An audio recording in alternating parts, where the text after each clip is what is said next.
I watched my own street get taken apart by a hurricane on a webcam from 600 miles away. The 16-foot high dunes, they were gone. The garage doors on the yellow house down the way went by, completely blown away on the Weather Channel. And with nothing in my hands and nothing on earth I could do about it, I sat up and put roots on my house down to the center of the earth. Welcome back. This is Dr. Lisa, science backed, soul supported, the Nezzen community. We're on day 6 of Same Place, Higher Ground, and today we're talking about how to ground yourself while the storm is still happening.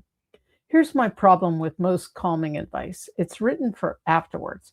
Breathe, journal, take a walk, be gentle with yourself. Yeah, they're all fine. And they're quietly assuming that that emergency has finished. But the hardest hours of your life aren't afterwards. Enduring is when you have the least access to any of it. So today is a during exercise, and it's almost stupidly small. Ethan Kross at the University of Michigan studies what he calls distanced self-talk. The setup is this. When you think about your own situation, you'll almost always do it in the first person. Why am I so overwhelmed? Why can't I handle this? And the first person in this account keeps you fully immersed and you're inside the experience with no vantage point on it. It's like reading the label of the bottle while you're standing inside of it. His work looks at what happens when people shift the pronoun. Instead of why am I so overwhelmed, you use your own name or the word you. Lisa, why are you so overwhelmed? What does Lisa need to do in the next 10 minutes? And across his studies, that small linguistic shift is associated with lower emotional reactivity, better performance under stress, and clearer reasoning about the problem in front of you. Now, I know it does sound a little ridiculous, and it actually is a little ridiculous, but look at what it actually does. It's the difference between being in the storm or being the person watching the storm. It's the same storm, but you're in a different chair. And a person in a different chair can make a decision while a person underwater most cannot.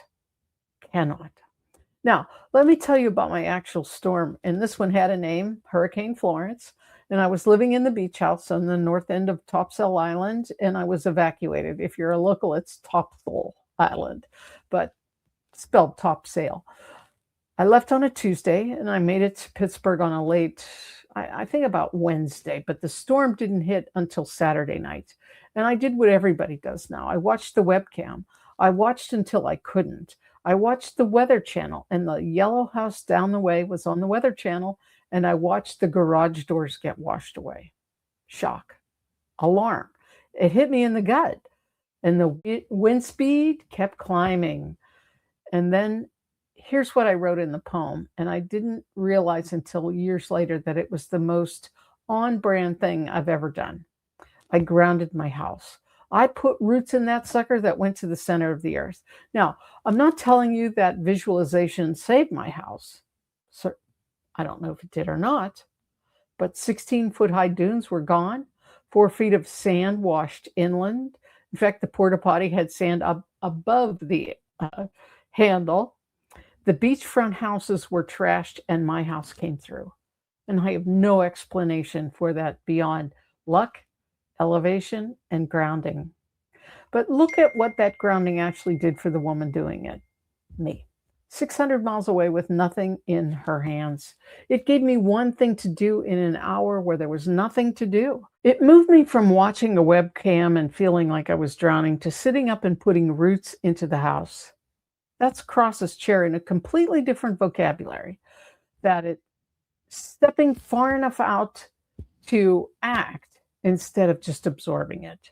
And there is one more word I want to leave you with from a different poem because it's the smallest and hardest word in the whole book. It's in Show Me Your Papers, which is about waiting 60 days for a deputy to serve divorce papers and calling and getting a voicemail and calling again. The line is this: yet, that liminal yet. And Then at the end of the marriage is not yet. The new life is not yet. Not yet. But this time it's on its way. Not yet is not the same as no. When you're inside a bad hour, your mind will hand you a no. It's not working. It's not over. It's not better. Every one of those sentences becomes survivable with a yet at the end of it. Not because yet is a positive thinking trick, but because it's more accurate. You genuinely don't know. You genuinely don't know the end of this. And adding the word is not optimism, it's honesty. So here's today's practice for the middle of a bad hour and not the end of it. Say your own name out loud if you can, in your head if you can't. Lisa, what do you need in the next 10 minutes? 10 minutes, not today, not your life. Then add the second half. Whatever you just told yourself isn't working, put the word yet on the end of it and hear how different the same sentence lands. And feel it. Pause and feel that in your body. That's today's 6. If you want the 2 poems behind today, Hurricane Florence and Show Me Your Papers, they're both in Grounded in Chaos and the links in the comments. And tell me your name out loud sentence in the comments if you try it. I read every single comment. If this gave you one easier breath, help me pass it on. Like, subscribe, tap the bell, save it to a playlist.